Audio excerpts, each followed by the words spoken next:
Hi everybody and welcome back to another video. In this video I'm gonna show you how to block Meta AI on Facebook search bar.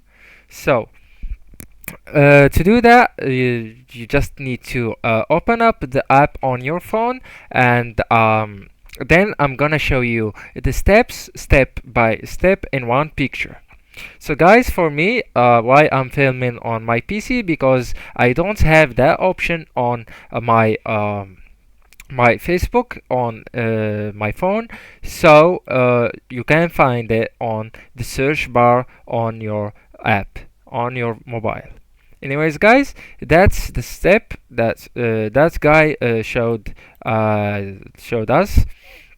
So first you just need to tap on your search bar on the icon, and then you will go through this you will send, I mean, an empty or a message, anything, and then you will get through your conversation with Meta AI bots. So then you just need to go through the mute option, and then you will choose whether you want it to be muted for 15 minutes, 1 hour, 8 hours, or 24 hours.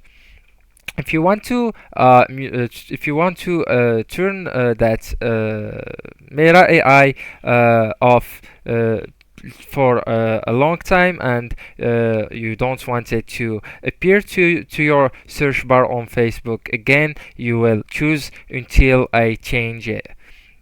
And then once you tap on that option, it will be blocked from your search bar. Anyways, guys, it's too simple and too easy. That's the video. Don't forget to like, subscribe, and share the video with your beloved ones, and see you next video.